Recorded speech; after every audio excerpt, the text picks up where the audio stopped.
Este es el tercer año que vengo y cada vez que recibo la invitación para estar aquí hablando a las nuevas generaciones que decidieron optar por la carrera de licenciado en Derecho, pues surge la duda, y lo platicamos muchas veces con mi maestro, de qué tema les voy a hablar a los jóvenes que están iniciándose.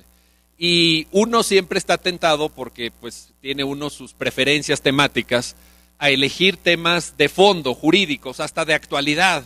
Pues hay muchas reformas importantes, está el tema de derechos humanos, cuestiones de derecho constitucional, de interpretación jurídica, de argumentación incluso.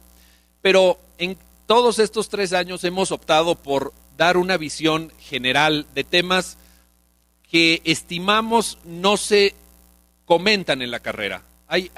Yo no vengo a darles, por ejemplo, consejos o sugerencias o una especie de clase abreviada de derecho penal, o del proceso penal, o de derecho fiscal, porque eso se los van a decir a lo largo de la carrera. Ustedes van a escuchar a sus maestros que van a analizar con ustedes los artículos, la jurisprudencia, van a analizar las sentencias más recientes de la Suprema Corte o de la Corte Interamericana, van a estar sus maestros compartiendo con ustedes el conocimiento jurídico de frontera. Para eso se inscribieron ustedes a la carrera, y eso es lo que ustedes van a hacer en los años que van a estar en las aulas de la FES Aragón. Así que yo no vengo a repetir lo que ustedes ya escucharán de sus maestros. Yo vengo a proponerles algo que quizá se deja de lado en la carrera, que quizá no se le da la importancia o la relevancia que tiene, y sin embargo es algo que la práctica exige. Me refiero al tema, como ustedes escucharon en la presentación, de cuáles son las cualidades en términos generales que tiene que tener un abogado. Naturalmente tiene que saber de cuestiones jurídicas, hay una parte técnica en el ejercicio de la abogacía, pero con eso basta con saber los códigos, basta con haber leído las leyes, basta con estar al día en la jurisprudencia. Mi respuesta, después de 20 años de ejercicio profesional, es que no, hay otras cosas. La práctica exige más. ¿Qué exige? El día de hoy les quiero presentar 8 cualidades que todo buen abogado, que todo abogado que aspire a ser un abogado de excelencia, creo que debe tener. La primera de estas capacidades, la primera de las 8 capacidades que todo buen abogado debe tener, es la capacidad de resolver conflictos. Esto es muy importante. ¿Por qué tenemos, digámoslo con todas sus letras, por qué tenemos mala fama los abogados? Porque la gente piensa que una parte de nuestro trabajo es generar problemas para cobrar por arreglarlos. La gente dice, no, pues ahí está el abogado, pero voy con el abogado, llego con un problema y salgo con un problemota enorme, y además me cobra. Y esto, pues naturalmente hay gente, es como ir al dentista. ¿Quién se despierta un domingo en la mañana y dice, oye, ¿qué vamos a hacer hoy? ¿Vamos al dentista? Nadie hace eso. Ir al abogado, pues tampoco es así como que, oye, ¿qué vamos a hacer hoy en la mañana? Vamos a ver un abogado, a ver qué nos dice. La gente que va a consultar a un abogado es porque tiene un problema. ¿Cómo debemos nosotros de responder a esa gente que va y nos hace una consulta, que va y nos busca profesionalmente? Tenemos que adoptar una mentalidad, esa es la clave, una predisposición psicológica, no para generar problemas, sino para resolver problemas. Ustedes a lo largo de su carrera van a escuchar de sus maestros, se los van a decir en muchas materias, en distintos momentos a lo largo de su carrera, les van a decir que el verdadero abogado, que el abogado de verdad, que el abogado con mayúsculas es el abogado que litiga, el abogado que va a los tribunales, el abogado que interpone demandas, el abogado que promueve juicios de amparo, que usa todos los recursos que les da la ley para defender en tribunales los intereses de sus clientes. Y esto es cierto, pero solo en parte. ¿Por qué? Porque yo creo que más que definir el ejercicio de la abogacía como aquel que patrocina asuntos ante los tribunales y que por tanto alienta un conflicto, aunque sea un conflicto jurídico, un conflicto que se sigue con normas jurídicas, lo que nosotros tenemos que hacer es hacernos una pregunta antes de promover una demanda ante un tribunal. Y la pregunta importante es, ¿cómo puedo resolver el problema que me está planteando mi cliente? ¿Cómo lo puedo resolver de forma rápida y de forma lo más económica posible para los clientes? Porque los clientes, otra de las cosas de las que se quejan los clientes de los abogados es que los abogados cobramos demasiado.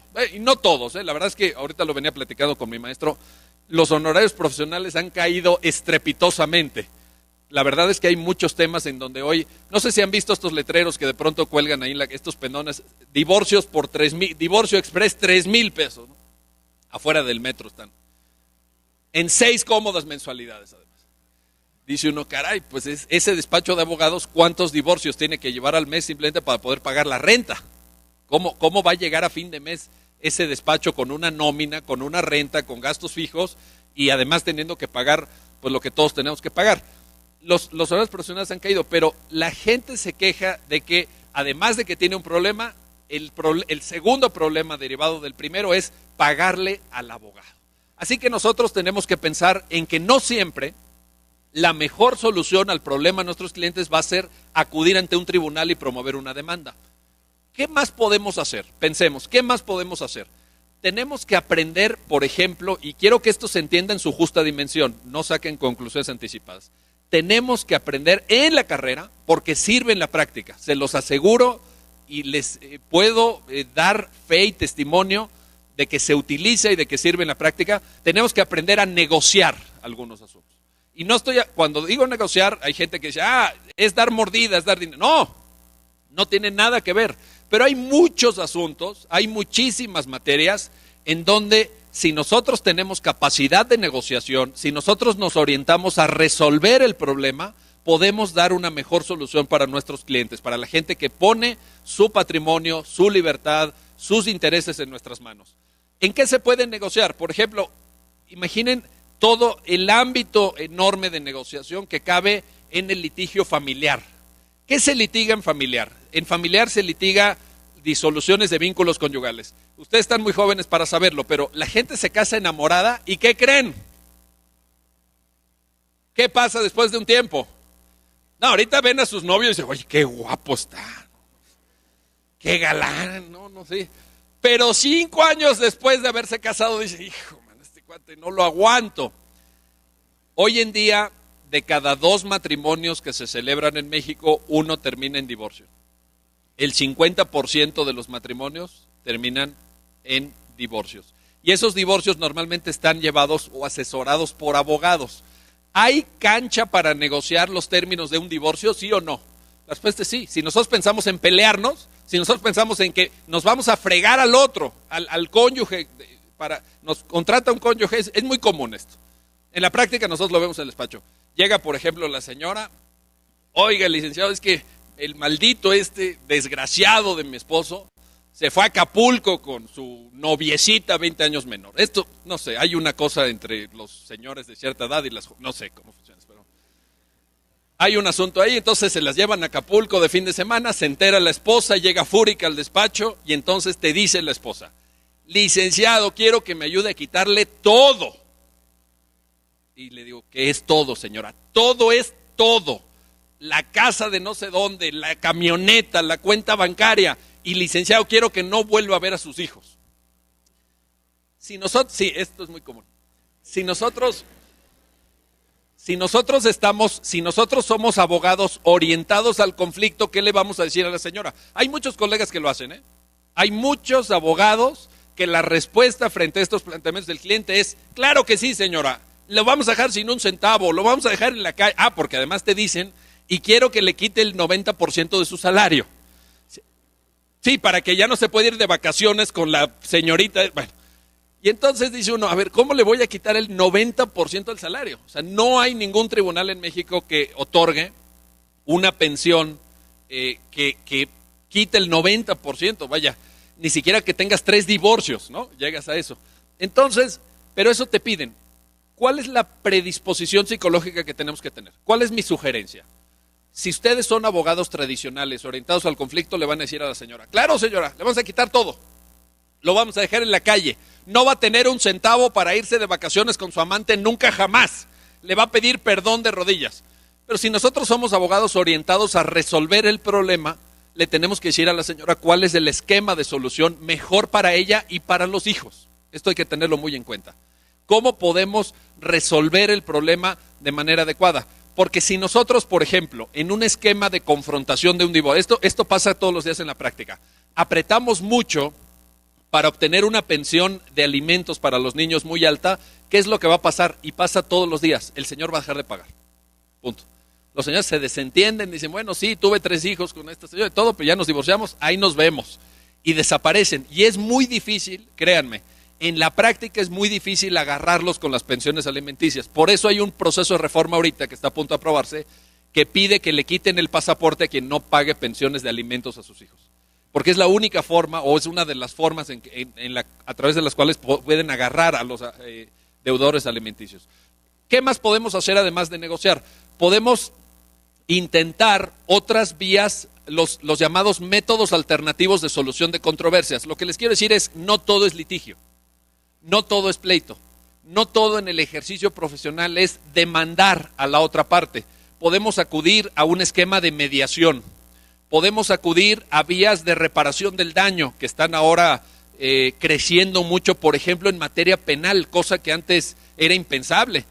¿Quién iba a pensar en un esquema de solución alternativa de conflicto en materia penal? Hoy, un porcentaje muy elevado de cuestiones en materia penal, diría yo, en torno al 90%, se están resolviendo sin llegar a juicio. Ustedes han escuchado seguramente de los juicios orales, ¿sí o no?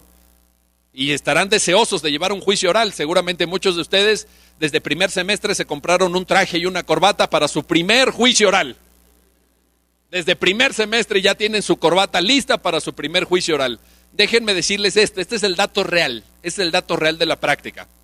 Del 100% de carpetas de investigación iniciadas, solamente entre un 3 y un 5% llegan a juicio oral. Entre un 3 y un 5%, es decir, entre un 95 y un 97% se resuelven antes de llegar a juicio oral. ¿Y cómo se resuelven? Por acuerdos reparatorios, por suspensión condicional, por métodos alternativos, por mediación.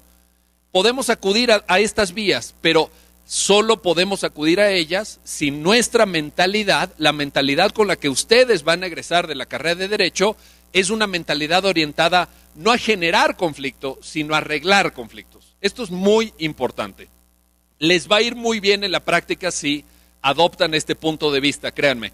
Hay colegas que cuando me escuchan decir esto, pues tienen dudas porque dicen, no, pero es que nosotros cobramos por promover una demanda, cobramos por un juicio de amparo, cobramos por demandar a no sé quién o por contestar una demanda. Si el pleito se arregla, ¿nosotros de qué cobramos? Bueno, esa es una visión mediocre, esa es una visión parcial, esa es una visión que no da cuenta de la utilidad social de la abogacía. Nosotros tenemos que contribuir a que la sociedad tenga menos conflictos, no más conflictos.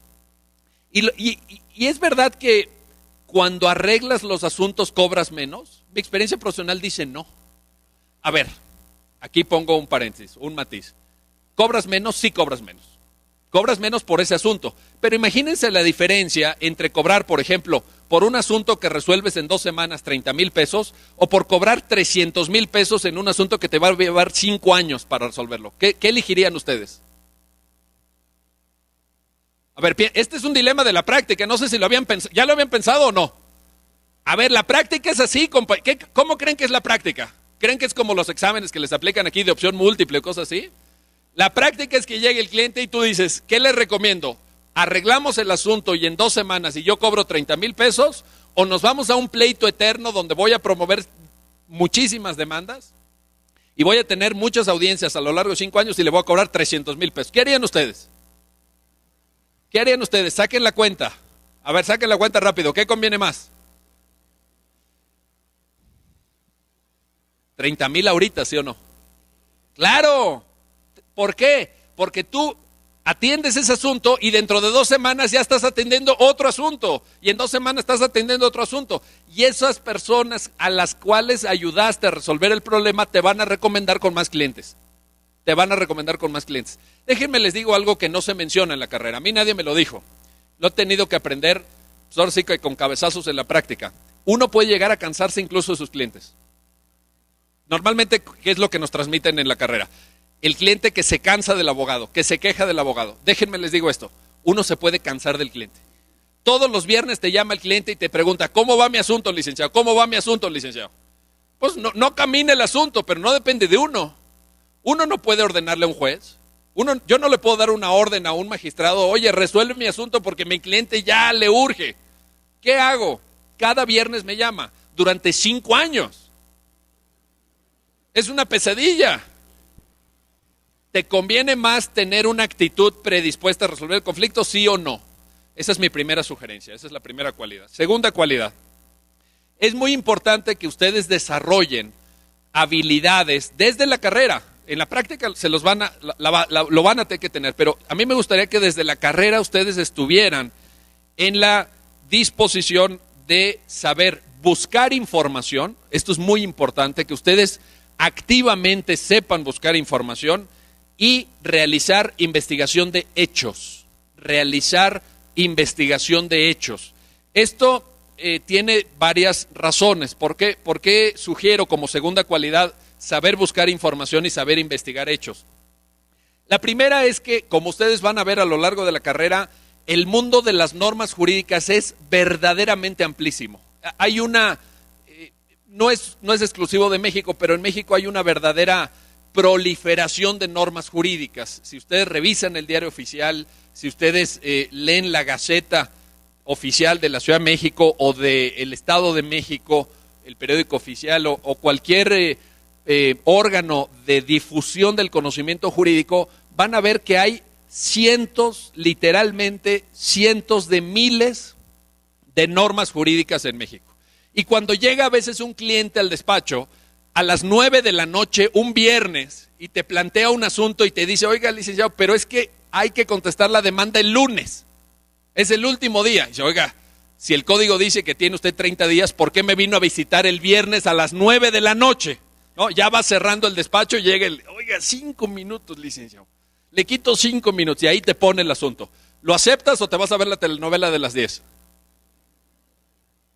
¿Qué hacen? A ver, jóvenes, les estoy hablando de la práctica, ¿eh?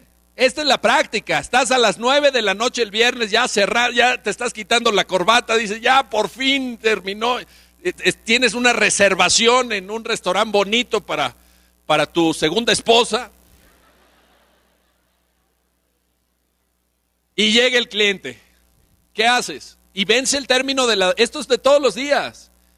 Los clientes llegan a última hora. ¿Por qué? Pues porque así somos los mexicanos. Es algo que Donald Trump no entendería. Seguramente lo criticaría, pero llegan a última hora. ¿Tomas o no el asunto? Ok, suponte que lo tomas. Sugerencia, esta es mi sugerencia. A esos asuntos hay que tomarlos. De hecho, esos asuntos son los que se cobran mejor. Esos asuntos se cobran bien. Hay que tomarlos. Pero ¿tienes capacidad para procesar un asunto y preparar una buena demanda de viernes para lunes? Solo si sabes buscar información. Solamente.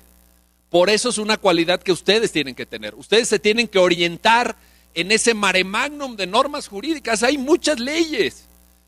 Las leyes tienen muchísimos artículos, tienen reformas. La jurisprudencia se va adicionando cada viernes. Yo no sé si ustedes ya lo han visto, si se los dijeron, pero en la página de internet de la Suprema Corte, los viernes a las 10 de la mañana suben las tesis de esa semana. Y hay semanas que nos están publicando más de 100 tesis en una semana. Y uno tiene que estar al día en eso. Uno tiene que estar perfectamente actualizado. ¿Cómo vamos a lograr orientarnos? ¿Cómo nos vamos a orientar en ese laberinto? No es fácil. No es algo sencillo. Mi sugerencia es aprendan a buscar información.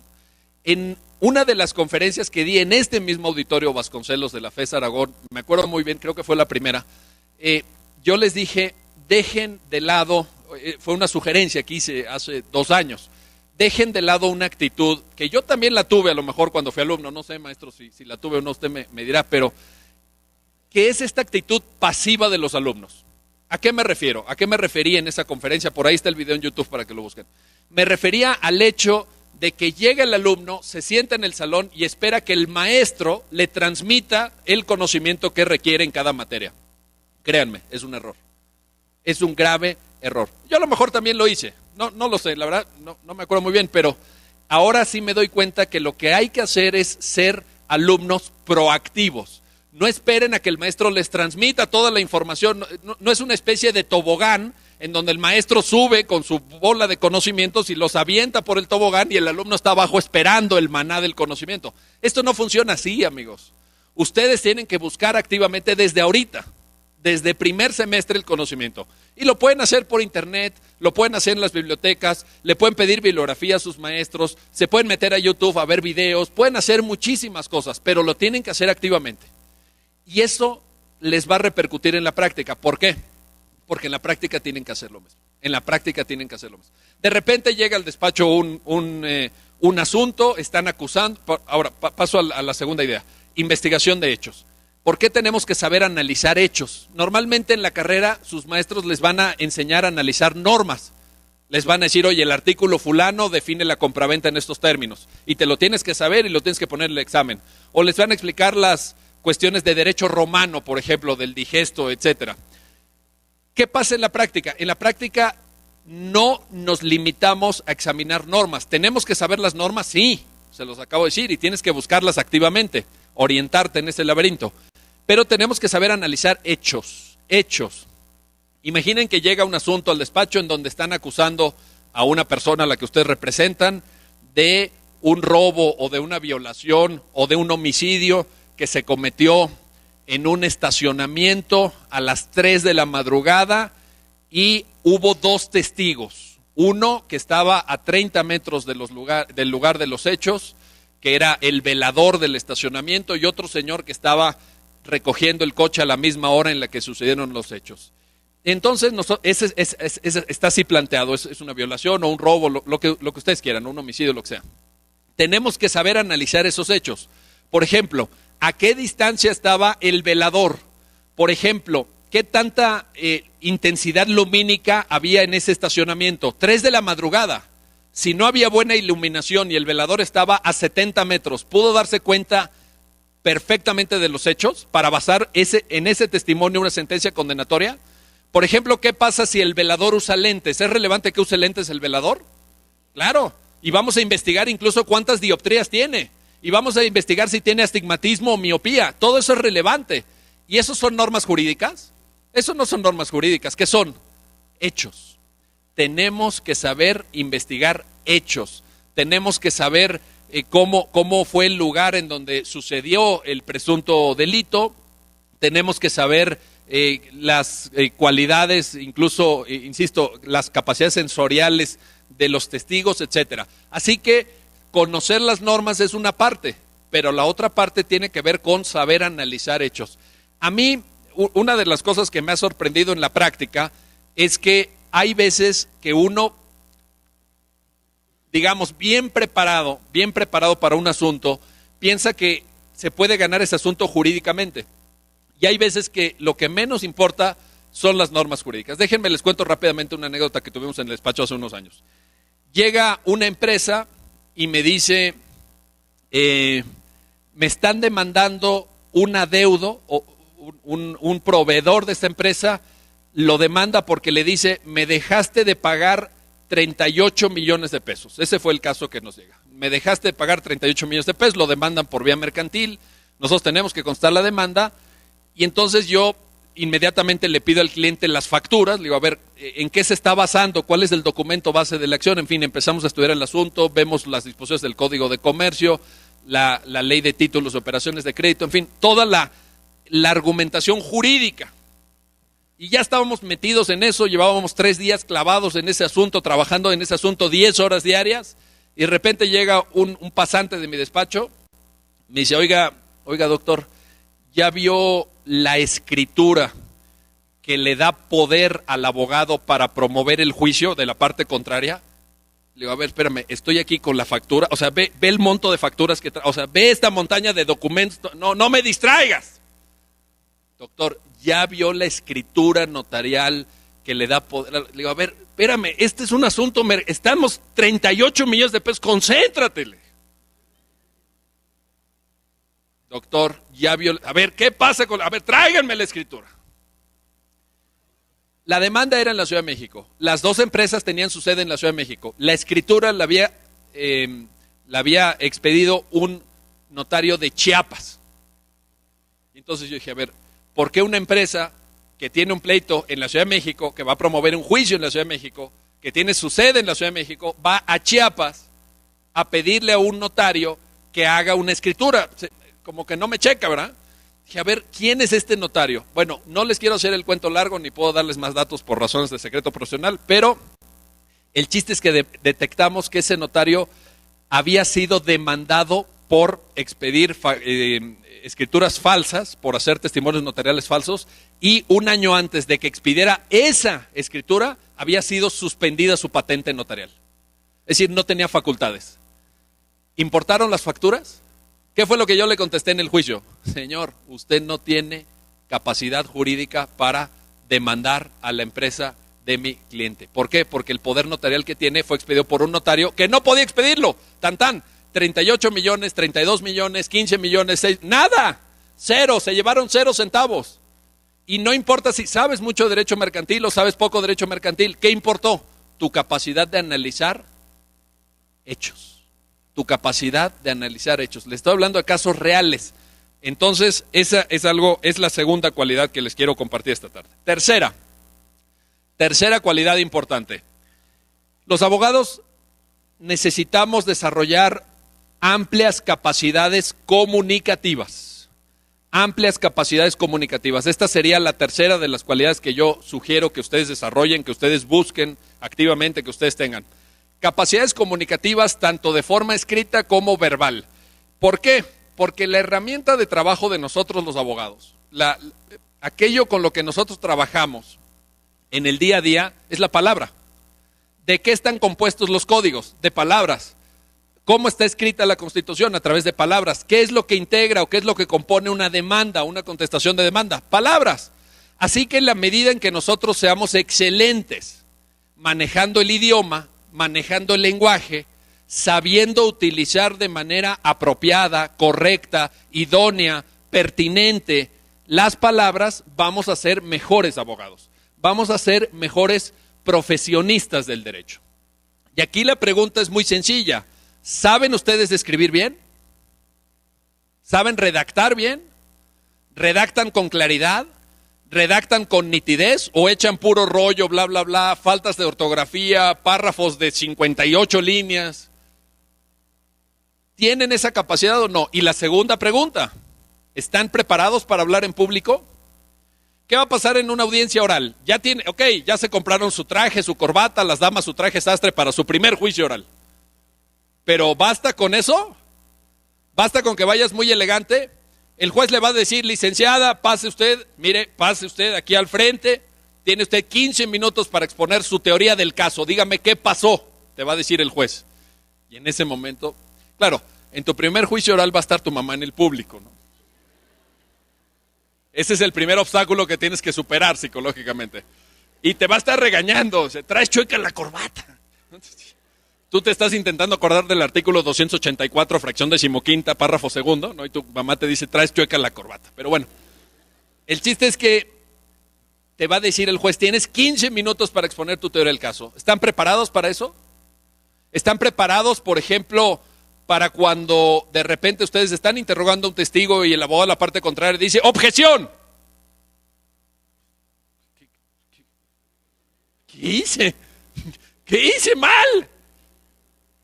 Y el juez dice, no al lugar, sigue sin... ¡Objeción! Otra vez. 15 objeciones. ¿Están preparados para eso o no? ¿Para no perder la concentración? ¿Para continuar con tu línea argumentativa, con tu línea de interrogatorio? ¿Están preparados para formular alegatos de apertura, alegatos de cierre? Ahora hay una, no quiero decir que es una moda, es verdaderamente ya la realidad. Cada vez en más materias se está litigando en audiencia oral. Todo lo mercantil ordinario, no por vía ejecutiva, luego cuando yo en mercantil van a ver la diferencia, pero todo lo mercantil por vía ordinaria se está litigando con oralidad.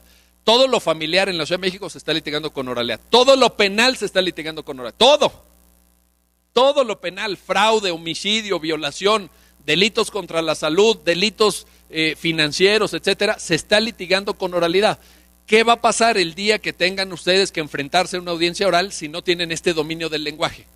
Esta capacidad comunicativa. Y aquí sí no vale el típico, porque también me los he encontrado en la práctica, ¿no? El típico que dice, no, hombre, las audiencias, yo fui campeón de oratoria en la prepa. Así hay abogados que dicen, yo fui campeón de oratoria en la prepa, a mí las audiencias orales me hacen los mandados. No, no es echar rollo, no es echar rollo.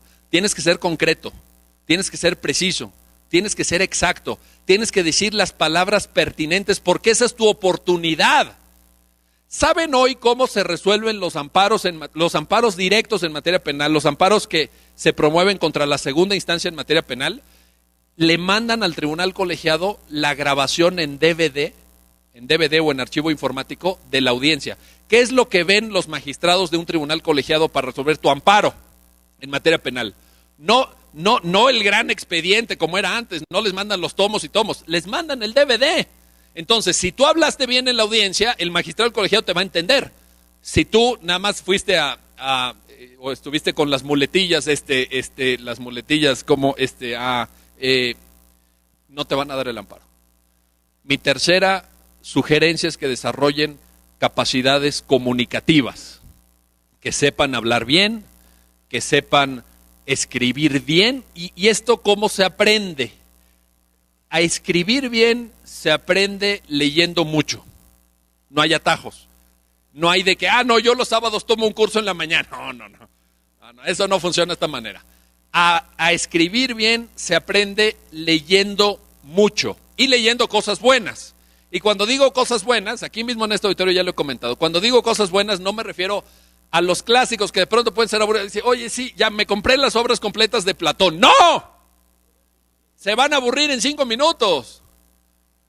Pero hay buenas novelas, hay buena poesía, hay buen ensayo que ustedes tienen que leer, que ustedes tienen que acceder a esa información de calidad, porque solo leyendo mucho y leyendo literatura de calidad van a poder escribir mejor. ¿Y cómo hablar bien en público? Aquí sí, mi sugerencia sería práctica. Práctica, práctica, práctica. Porque hay una cosa que todos en algún momento pasamos, que es el pánico escénico. ¿Qué pasaría si yo a cualquiera de ustedes les digo ahorita, a ver, compañero, yo la verdad ya me cansé, ya estoy viejito, miren, estoy ya calvo, ya tengo canas, etc. Yo ya tengo panza, ya me cansé, no sé cuántos minutos llevo, pero esto ya es un abuso de la fe, esto es demasiado, yo me voy a sentar, pase usted, compañero, a terminar mi conferencia. Aquí está el guión. ¿Están listos? ¿Están preparados? ¿Se pondrían nerviosos? ¿Cuántas personas hay aquí? 600 personas y en otro auditorio y se está transmitiendo en vivo por internet y luego lo van a subir a YouTube. ¿Se pondrían nerviosos, sí o no? Claro. ¿Ustedes creen que yo estoy nervioso? ¿Parezco que estoy nervioso? ¡No estoy nervioso! ¿Cómo voy a estar nervioso? He hecho esto más de 1400 veces a lo largo de mi vida. Últimamente doy cursos todos los días. Todos los días. Todos los días doy horas y horas de curso, hablo en público todos los días. Pero cuando empecé, me ponía nervioso. Va uno agarrando los que son profesores de aquí, no me dejarán mentir en esto, va uno agarrando tablas. Es cierto.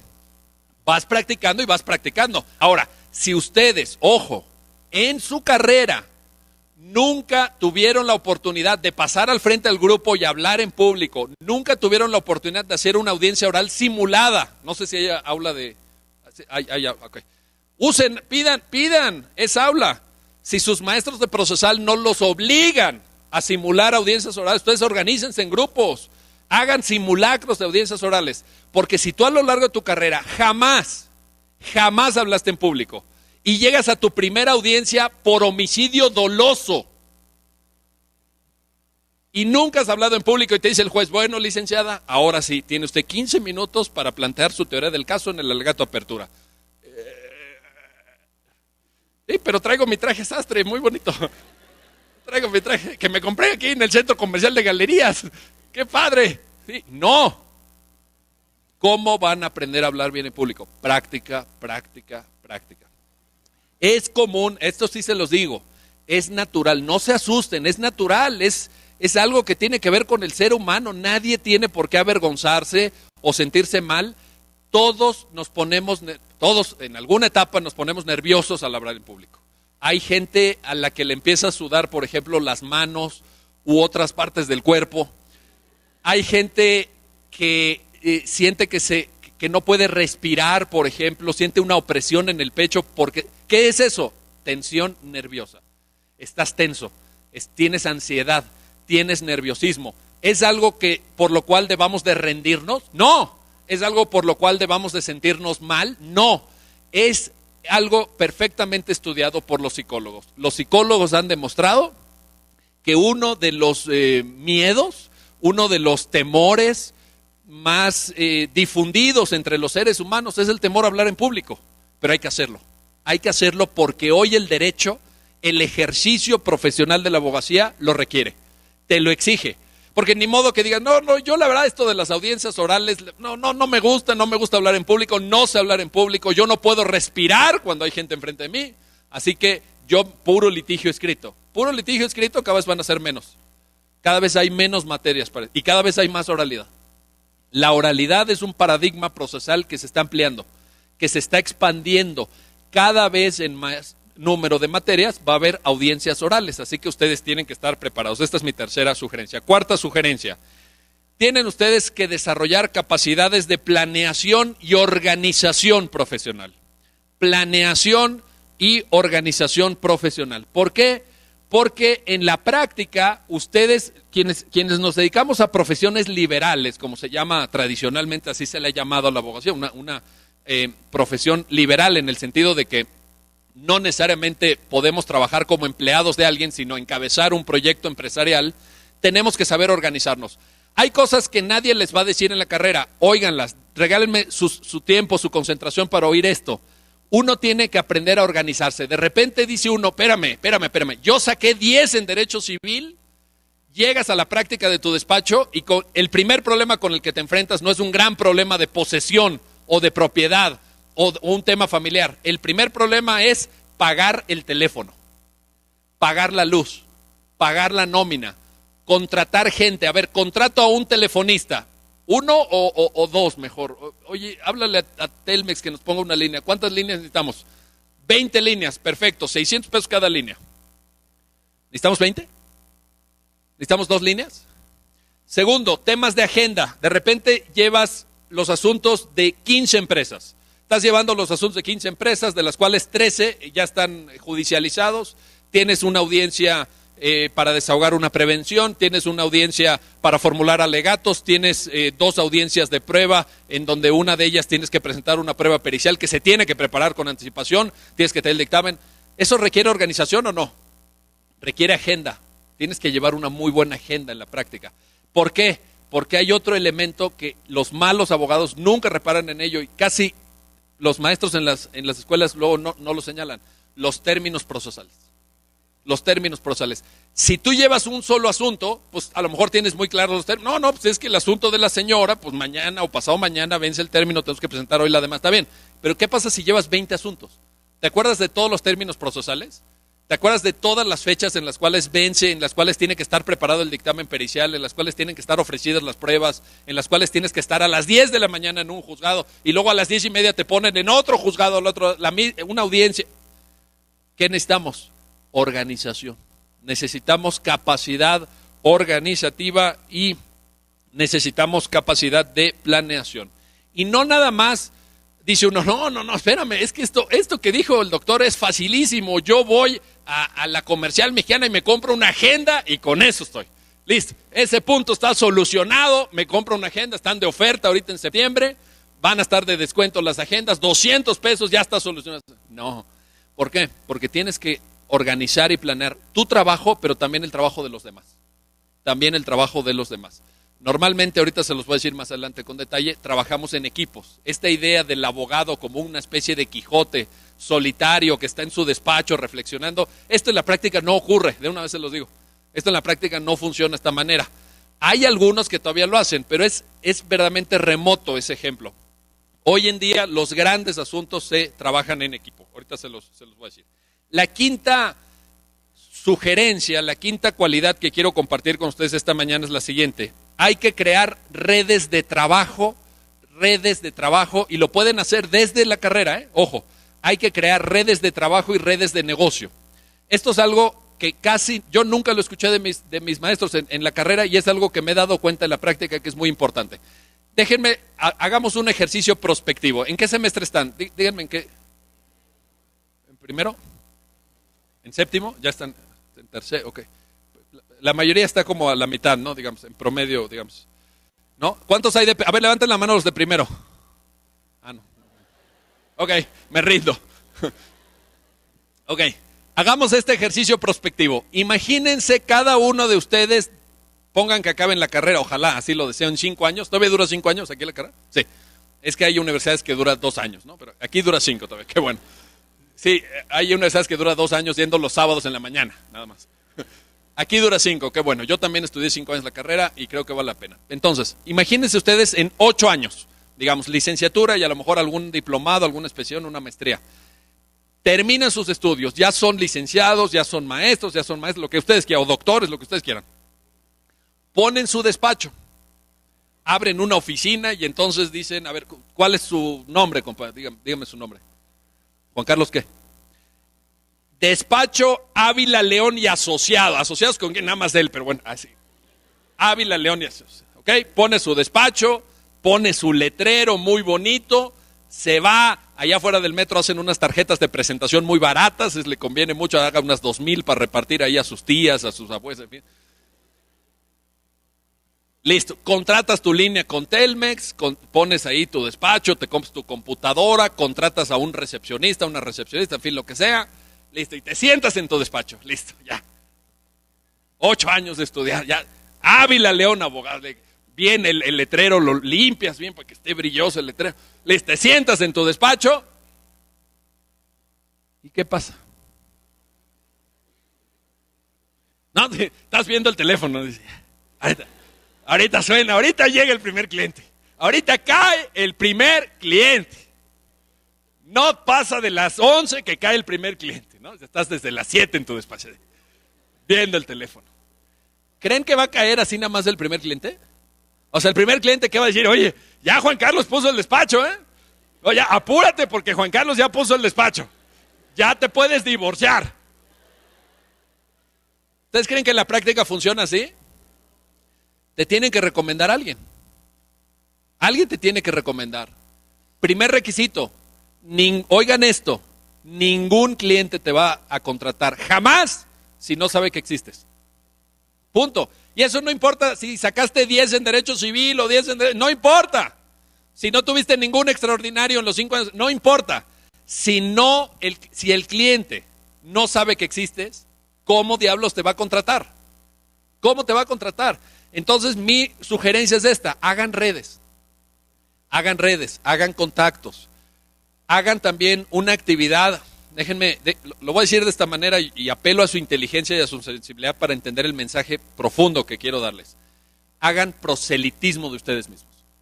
Ustedes son candidatos al éxito. Ustedes tienen que promoverse a sí mismos. De repente la gente me dice, oye, pero si tú das conferencias, por ejemplo, yo doy conferencias, hoy no, por cierto, lo digo para que no haya dudas, pero todas las conferencias que no doy para la UNAM las cobro, y las cobro muy caras. La gente, oye, pero ¿cómo cobras tanto por conferencias? Bueno, tengo la agenda llena, ¿qué hago? Está bien, la gente me paga muy bien por dar conferencias, no sé, a lo mejor no son tan aburridas. Cuando vengo a la UNAM vengo gratuitamente porque es mi alma mater y porque me invita mi maestro, por supuesto, pero cobro mis conferencias. Y la gente me dice, oye, si cobras tus conferencias, ¿por qué pones tantos videos en YouTube que son gratuitos, como todos los videos en YouTube? ¿Por qué tienes muchísimas conferencias y muchísimos cursos en YouTube si son gratuitos? Deberías de quitar todo eso, porque eso... Mejor cóbralo. ¿Y qué es el canal de YouTube? ¿Algunos de ustedes han visto mis videos en el canal de YouTube o no? Es un canal que lleva ya más de 2 millones de reproducciones. Es verdaderamente una máquina.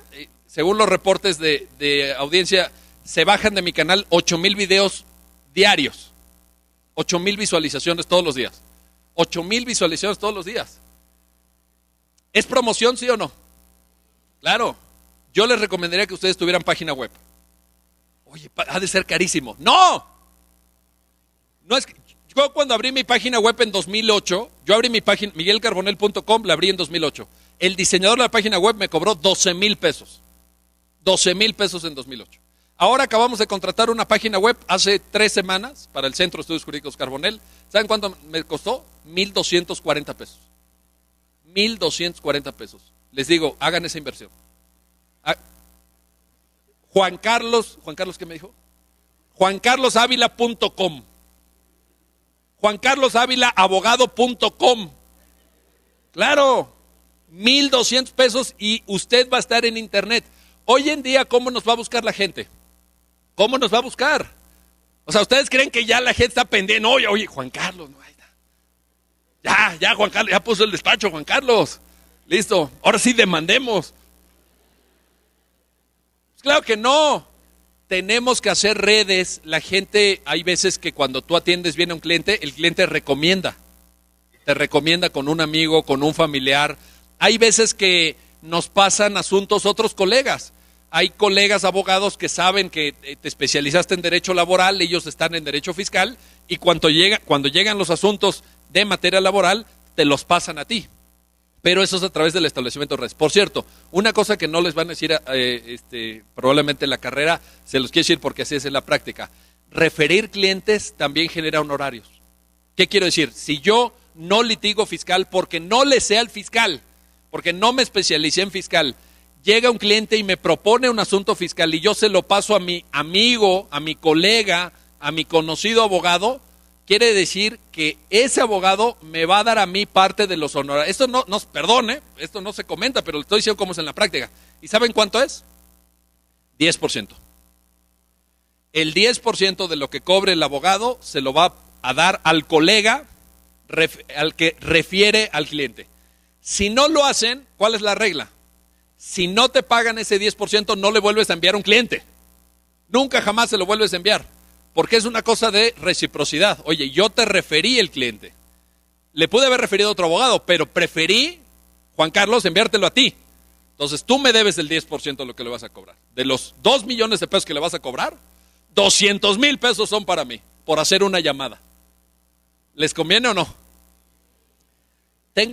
Paréntesis, tengo un amigo abogado que le va muy bien económicamente, pero muy bien, no se imaginan qué bien económicamente, que no litiga un solo asunto, refiere asuntos.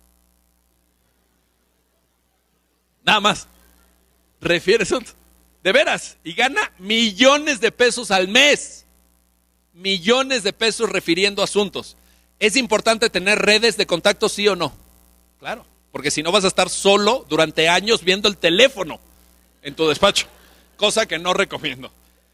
La sexta cualidad que les recomiendo esta mañana es tener capacidad de trabajar en equipo. Tener capacidad de trabajar en equipo. Pero aquí quiero decir dos cosas. Tener capacidad de trabajar en equipo en dos diferentes niveles. En un primer nivel tienes que integrar un buen equipo jurídico.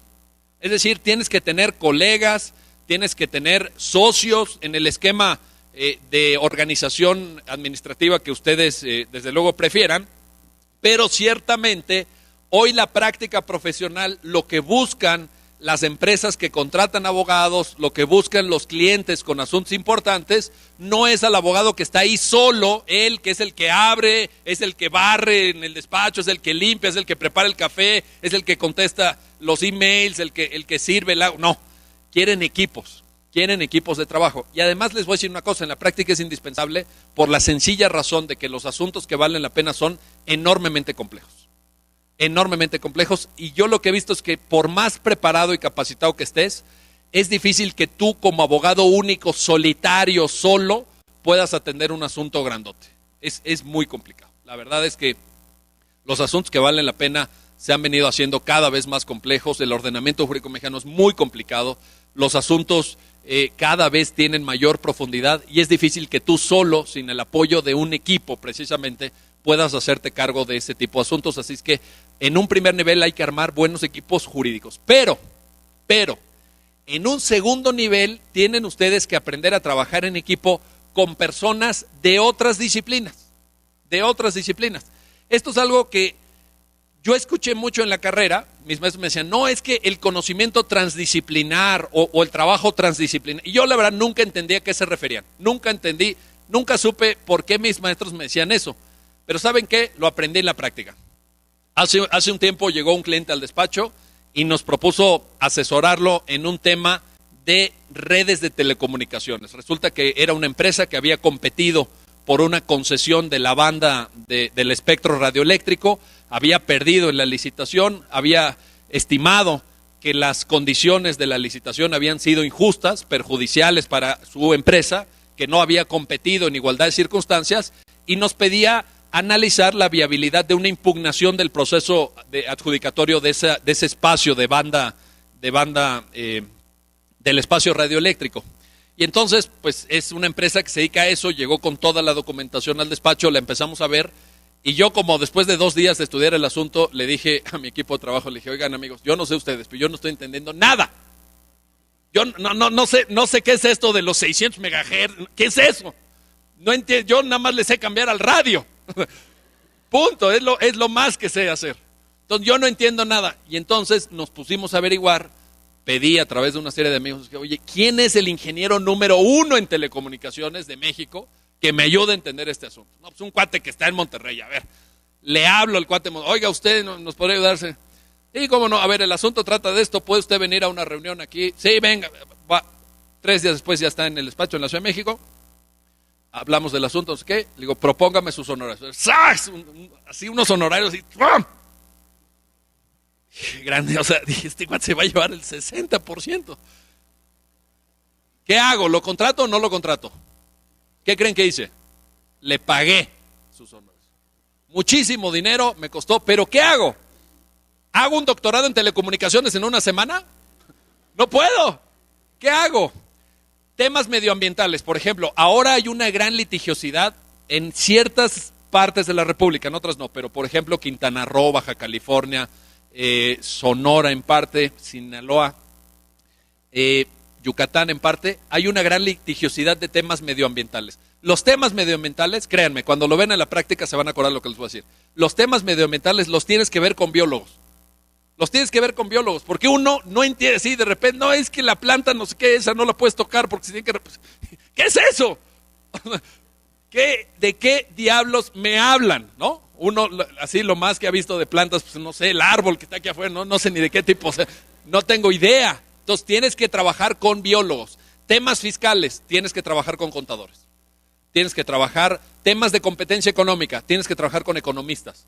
Por ejemplo, cuando te dicen una empresa es predominante en un sector económico, tienes que trabajar con economistas que te hagan los cálculos de predominancia. ¿Qué tan predominante es? ¿En qué momento una empresa impide la competencia de otras empresas? Entonces, son 2 niveles, no sé si lo estoy explicando de manera clara. Tienes que hacer buen equipo jurídico, ese es tu primer paso. No tienes que plantarte la abogacía como un ejercicio solitario. Y 2, tienes que saber trabajar con contadores, con economistas, con biólogos, con ingenieros, etcétera, que no siempre van a hablar tu mismo lenguaje. Ojo, el lenguaje de un ingeniero es muy diferente al lenguaje de un abogado, y tienes que hacer un esfuerzo de comprensión, un esfuerzo de apertura, hasta un esfuerzo de tolerancia, ¿no? Hay que tener paciencia con los ingenieros particularmente. No es cierto. Es broma. Séptima cualidad que quiero referir esta mañana. Capacidad de adaptabilidad al cambio. Esto es muy importante. Capacidad de adaptabilidad al cambio. Esta idea de que ustedes van a estar trabajando en los mismos asuntos durante 30 o 40 años es una idea que corresponde al pasado. Es una idea que hoy ya no funciona. Déjenme, se los cuento con una anécdota. Tengo un amigo que es un exitosísimo penalista. Es el titular de uno de los despachos penalistas más importantes de este país. Y hace unas 2 semanas me lo encontré en el aeropuerto. Y le dije, oye Pepe, hace mucho que no te veía, ¿dónde has estado? Me dijo, no, acabo de regresar de estar 3 semanas en Panamá. Dije, 3 semanas, pero tu despacho, tú eres una persona muy ocupada, tienes la agenda llena, ¿cómo te fuiste 3 semanas? ¿Te fuiste de vacaciones quizá? Dice, no. ¿Supiste de los Panama Papers? ¿Les suena o no? Entonces, un penalista de repente dice, oye, aquí hay un asunto, aquí hay un tema novedoso, hay un tema fresco, vamos a... Y entonces, ¿a qué se fue a Panamá? A estudiar el caso Panama Papers. ¿Por qué? Porque se quiso preparar en ese asunto en vez de quedarse sentado en su despacho llevando los mismos temas de siempre, llevando los mismos asuntos de siempre. Entonces, ustedes tienen que estar adaptados al cambio. Por ejemplo, cuando a mí me tocó estudiar la carrera, nunca hubiera imaginado lo mucho que se puede avanzar jurídicamente con el litigio medioambiental. Hoy hay litigio medioambiental y hoy hay litigio que vale la pena. Antes, por ejemplo, los despachos de fiscalistas ganaban muchísimo dinero. Durante años, litigar fiscal era una mina de oro. Se hacían verdaderamente multimillonarios los abogados. Hoy el litigio fiscal ha cambiado de naturaleza. ¿Por qué? Porque las leyes fiscales ya no son declaradas inconstitucionales por la Suprema Corte. Yo tengo amigos de despachos que ganaron litigios de grandes empresas contra el Estado mexicano, que les ahorraron a esa gran empresa, por decir algo, 60,000 millones de pesos de impuestos. La empresa le estás ahorrando, porque ganaste el pleito, 60,000 millones de pesos. Bueno, para que se den una idea, esos asuntos, de ese volumen, se pueden cobrar, por ejemplo, de honorarios entre un 5 y un 10%. Échele números. ¿Qué tal? Con uno de esos te jubilas. Uno de esos te jubilas. Listo, ya estás. No hace falta más. Te cae un asunto de esos, ya está para toda la vida, te compras tu departamento en Miami, te compras tu yate, te subes al crucero que da la vuelta al mundo con tu esposa una vez cada año, listo, ya estás. Ya la hiciste para siempre.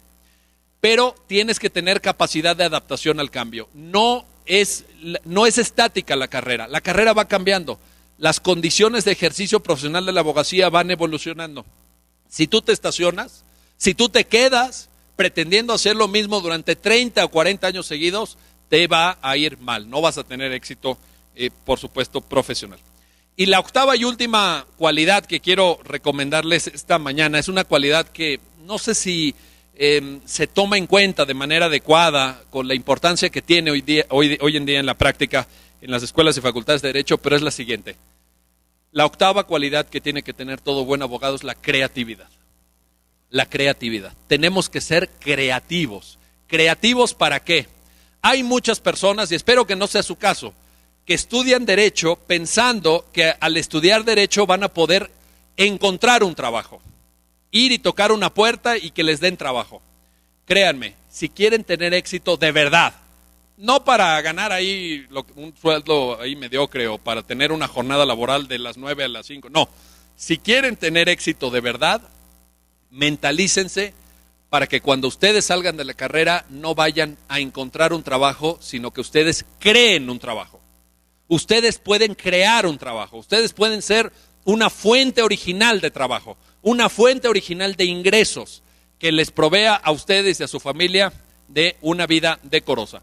Y déjenme les pongo un ejemplo, es un ejemplo real de un amigo de la carrera, un amigo de la generación, me lo encontré hace poco, en un juzgado, y le dije, oye, ¿por qué no comemos? Hace mucho que no nos vemos. Total que fuimos a comer, le dije, oye, ¿a qué te dedicas? Me dice, no, hombre, me va re bien. Me contó este caso, fíjense, se los voy a pasar. Esta es una anécdota que creo que vale la pena para que vean cómo la creatividad.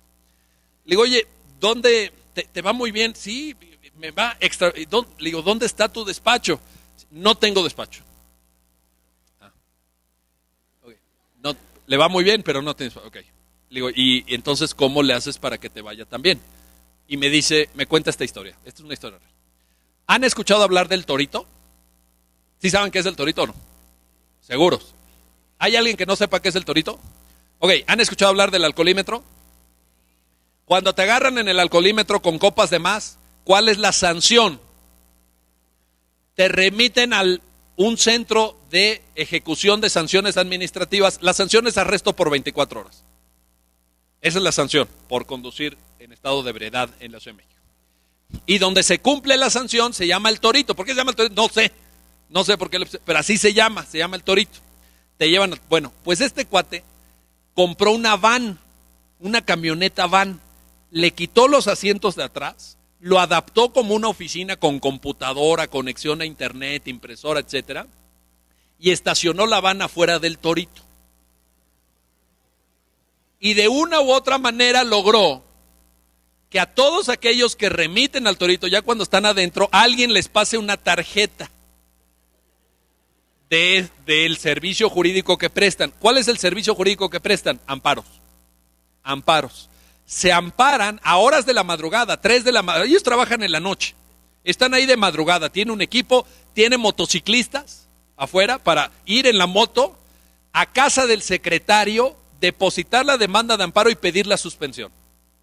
La suspensión del acto reclamado, cuando ustedes lleven amparos van a saber a qué me refiero, permite no que dejes de cumplir con la sanción, pero que en ese momento se suspenda la ejecución para que la cumplas otro día.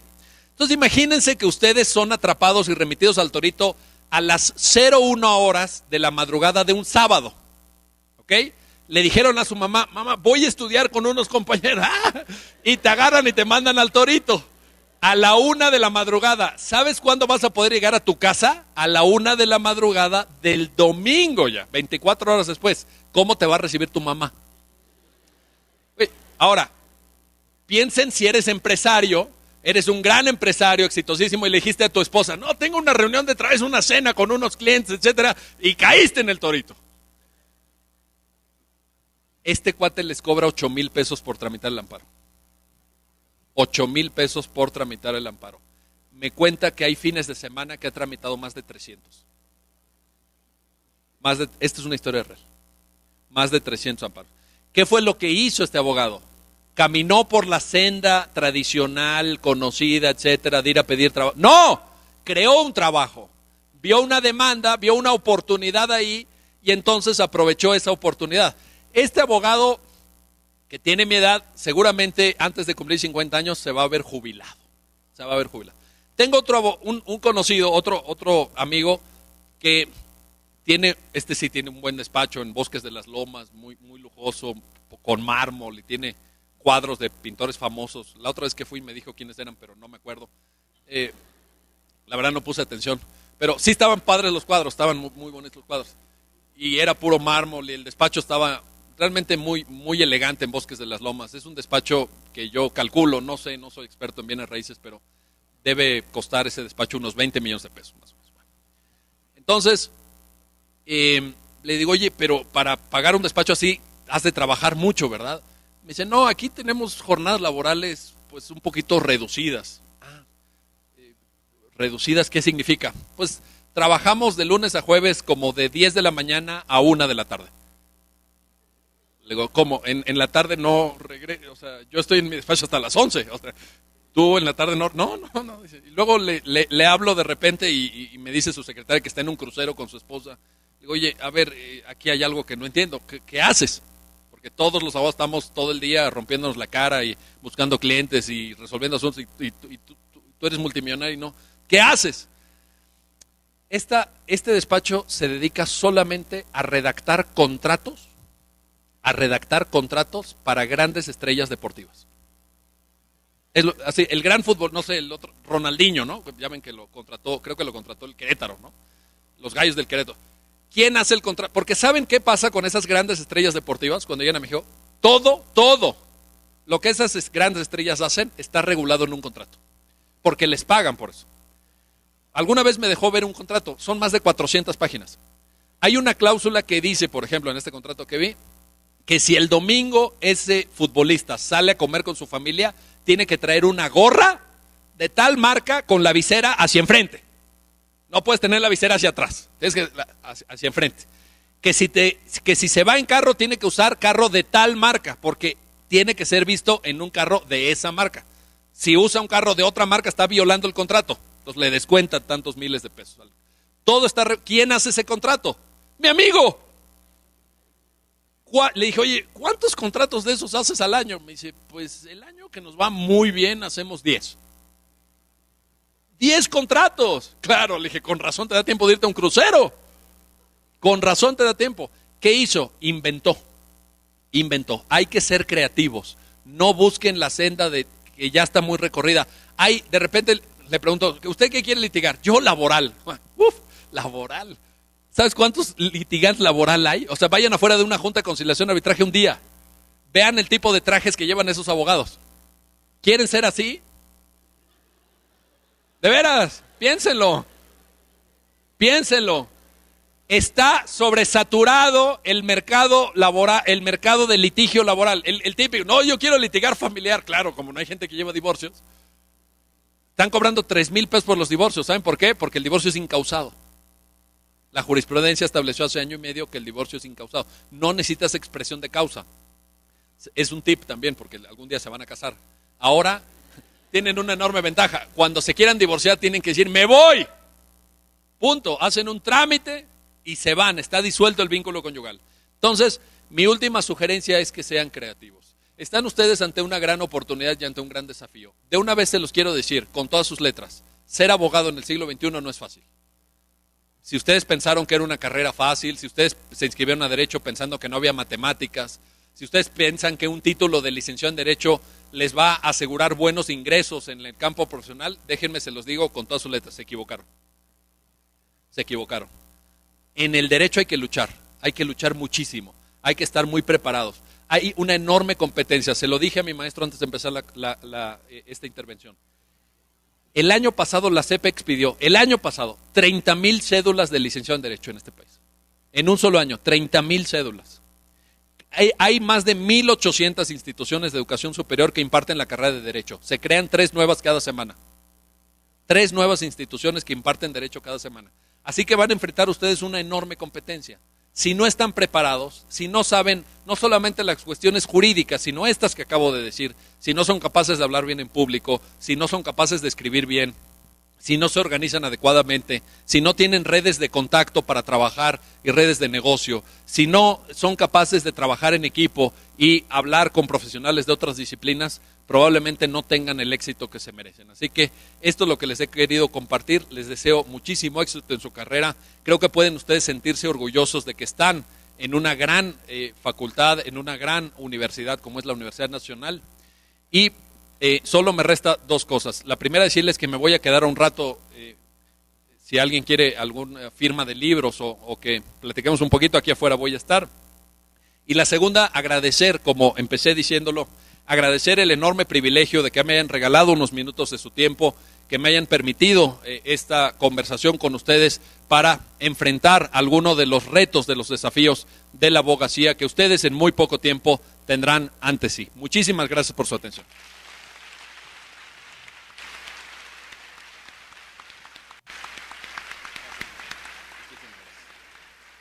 Gracias, maestro. Gracias, maestro.